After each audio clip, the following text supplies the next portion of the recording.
When a man loses a great woman, something profound happens in his psyche. It's not just the absence of her presence, but the psychological impact it leaves on his unconscious. Carl Jung taught us that our relationships are not mere coincidences, but mirrors of our own psyche. The connection with a great woman transcends the physical and emotional. It touches deeper fibers of the soul, those tied to our shadow, to the anima, and to the parts of ourselves we don't fully understand yet. The anima, according to Jung, represents the feminine part in a man's unconscious. It's that inner voice that guides him, that whispers to him in moments of solitude, and that confronts him with his true self. When a man unites with a woman who represents the best of himself, a wise, compassionate woman with an unshakable inner strength, he's not just with her, he's also encountering a part of his own soul. That's why losing her isn't just losing a partner. It's losing a link to his own psychic development. At first, denial takes over him. It's a defense mechanism of the ego, that part of our psyche that resists accepting pain. He might convince himself that everything is fine, that he'll find someone else, or that life goes on without major complications. But the unconscious doesn't forget. Deep down, he knows he's lost something that isn't easily replaced. It's not just her presence he misses, but the connection to that part of himself she awakened in him. When a man loses a great woman, something profound happens in his psyche. It's not just the absence of her presence, but the psychological impact it leaves on his unconscious. Carl Jung taught us that our relationships are not mere coincidences, but mirrors of our own psyche. The connection with a great woman transcends the physical and emotional. It touches deeper fibers of the soul, those tied to our shadow, to the anima, and to the parts of ourselves we don't fully understand yet. The anima, according to Jung, represents the feminine part in a man's unconscious. It's that inner voice that guides him, that whispers to him in moments of solitude, and that confronts him with his true self. When a man unites with a woman who represents the best of himself, a wise, compassionate woman with an unshakable inner strength, he's not just with her, he's also encountering a part of his own soul. That's why losing her isn't just losing a partner. It's losing a link to his own psychic development. At first, denial takes over him. It's a defense mechanism of the ego, that part of our psyche that resists accepting pain. He might convince himself that everything is fine, that he'll find someone else, or that life goes on without major complications. But the unconscious doesn't forget. Deep down, he knows he's lost something that isn't easily replaced.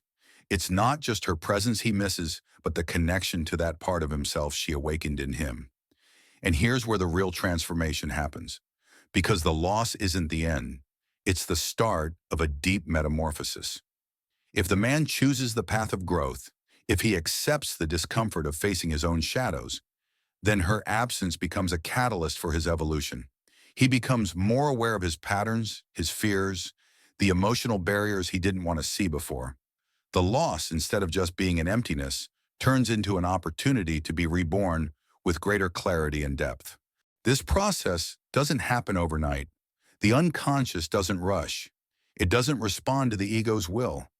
It's an inner journey that requires courage, introspection, and a genuine desire to understand oneself.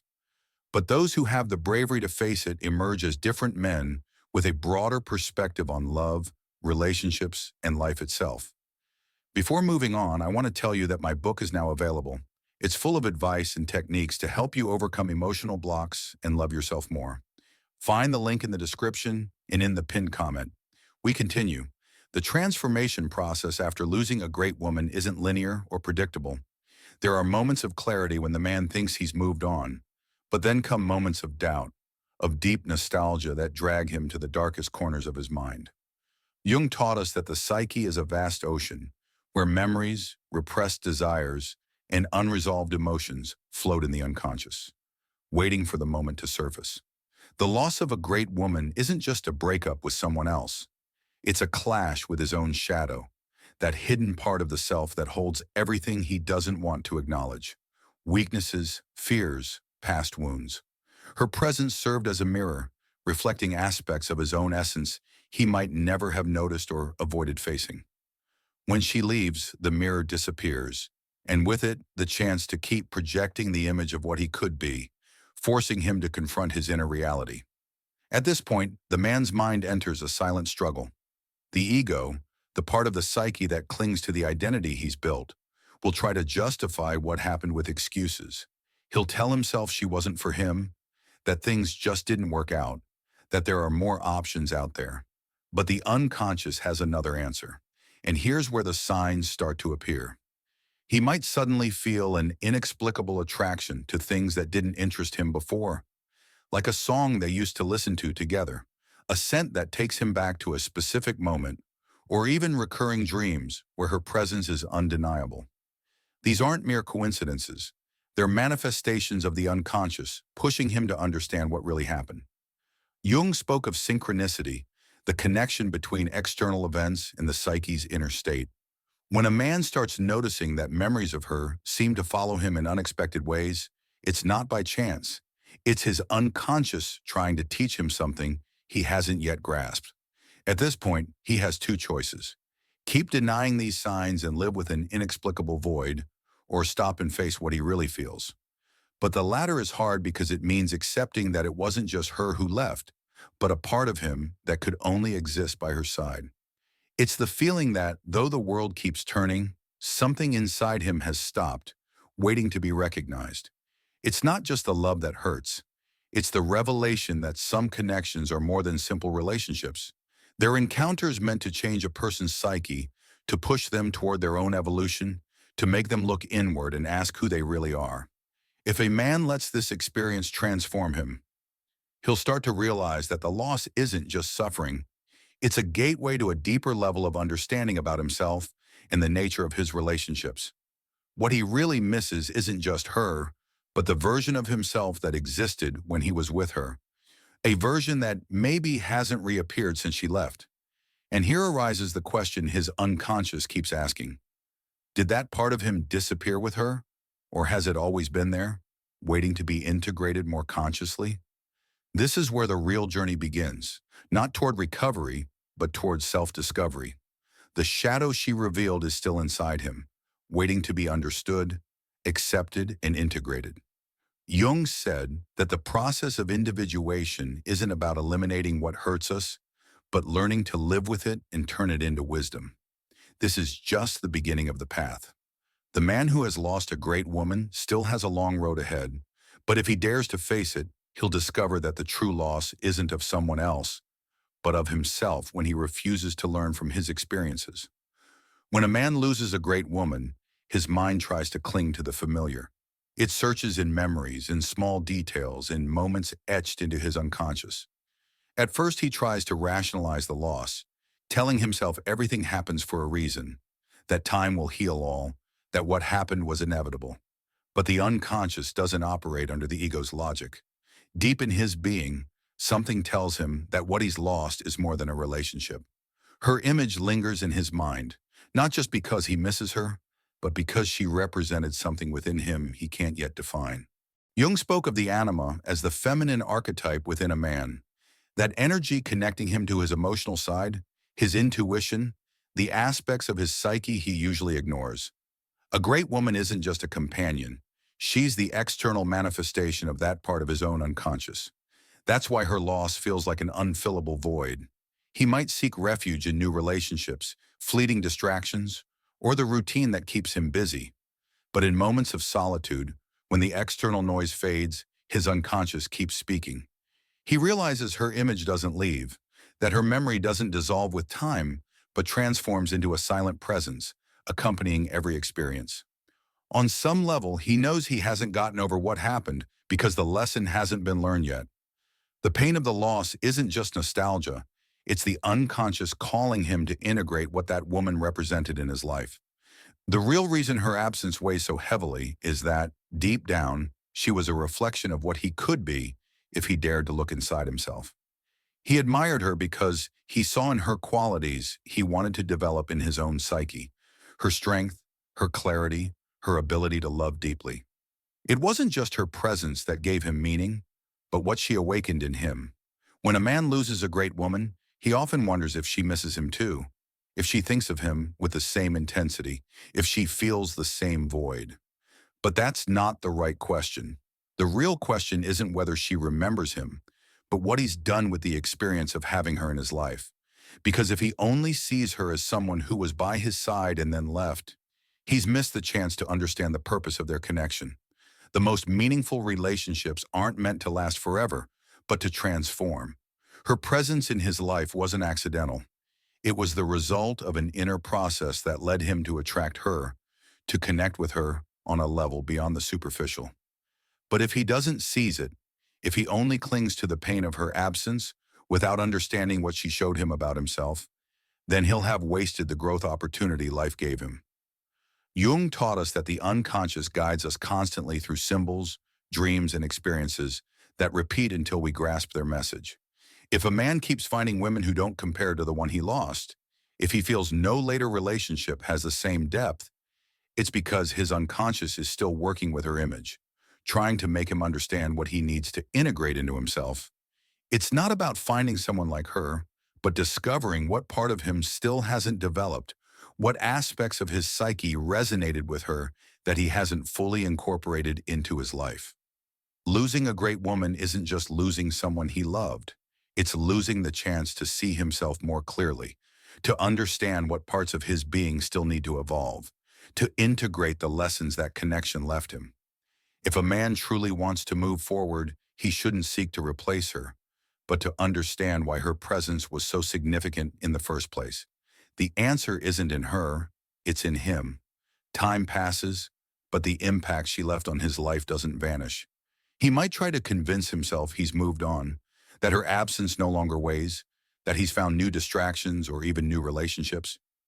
But deep in his unconscious, she's still present. Not because he idealizes her, not because he clings to the past, but because their connection touched a part of his being he can't ignore. Jung spoke of the importance of integrating emotional experiences into the psyche instead of repressing them. When a man loses a great woman and doesn't truly process it, the energy of that relationship stays active in his unconscious. It shows up in his behavior, in how he views love, in his future relationships. He might avoid commitment, become colder, or unconsciously seek someone with similar traits. Not because he wants to relive the past, but because his unconscious is still searching for an answer, a closure he might never have gotten. The problem is that many men don't understand this. They think forgetting is a matter of willpower, that with enough time and distraction, the feeling will fade. But the unconscious doesn't work that way. What isn't faced, what isn't understood, repeats in invisible patterns that shape every aspect of life. One day, without expecting it, he might hear a song that stops him in his tracks or pass by a place they used to visit and feel an inexplicable void. In those moments, he realizes she's still there, not as a person in his life, but as an energy within him. It's the reflection of something still unhealed, something his psyche hasn't finished processing. If, instead of avoiding this feeling, he faces it with honesty, he'll discover that the real lesson of that relationship wasn't in its duration, but in what it awakened in him. He'll realize it wasn't just her he missed, but the version of himself he was when he was with her. Maybe he was more authentic, more open, more capable of feeling. Maybe she showed him a side of himself he'd forgotten or never explored before. But here's the key. If she awakened something in him, that means it was always there. She didn't make him better. He, in her presence, allowed himself to be more aware of who he really was. And if he managed it once, he can do it again. The real challenge isn't finding someone to make him feel the same, but becoming the person who can experience that level of connection without depending on someone else. It doesn't mean forgetting. It doesn't mean replacing. It means integrating. It means taking the best of what that relationship taught him and using it to grow. Jung spoke of individuation as the process of becoming a complete self, someone who doesn't need to fill their voids with another, but has learned to find their own fullness. Losing a great woman can be the start of this path if he lets himself learn from the experience instead of running from it. What a man thinks when he loses a great woman is much more than memories or regrets. It's a confrontation with his own soul. It's the chance to look inside and ask who he is without her, what he's learned, what part of himself he needs to develop. It's a call to transform, to evolve, to discover that the true loss isn't her, but himself if he doesn't seize this experience to grow. With time, the man who has lost a great woman faces an inevitable truth. It's not her that keeps lingering in his mind, but the transformation her absence demands. He can keep resisting, clinging to the idea that he'll forget her completely someday, or he can accept that there are lessons only pain can teach. If he dares to look within, he'll discover that the real question isn't how to move on without her, but how to integrate her into his story in a way that lets him evolve. Jung taught us that the unconscious works in mysterious ways, that nothing we experience is random, and that every person who enters our life leaves a mark that pushes us to a new level of awareness. Losing a great woman isn't just losing a love. It's losing a chance to discover himself through the impact she left. But what really matters isn't the loss itself, but what we do with it. True growth happens when we stop seeing loss as a punishment and understand it as a door to a new version of ourselves. Because if she was so great, if her presence was so significant, if her love left an indelible mark, wouldn't it be an injustice to waste that experience by living the same way? The only way to honor what she represented in his life isn't to idolize her or seek her in someone else, but to become the person that relationship showed him he could be. Maybe he'll never find someone like her again, and that's okay, because it's not about replacing, it's about evolving. It's not about filling a void, but expanding his consciousness so that the next time life gives him a chance to truly love, he's a man capable of holding that love with new maturity and depth. If this message resonated with you, it's because at some point you felt the intensity of a loss that shaped your path. You're not alone in this process. Thousands of people, men and women, have gone through the same, searching for answers, trying to understand what life wanted to teach them through love and pain. Let me know in the comments which part of this message touched your soul the most. Have you experienced a loss that transformed you? What have you learned from it? If you think this content can help someone who needs it, share it. Together, we can help more people discover the teachings Carl Jung left us about the human soul and the psychology of love. Subscribe and turn on the bell so you don't miss more reflections like this. Remember that everything you live has a purpose, and every experience, even the most painful ones, are steps toward a higher version of yourself. See you in the next video, where we'll keep exploring the depths of the mind and soul. Until then, keep growing, keep learning, and above all, keep discovering yourself.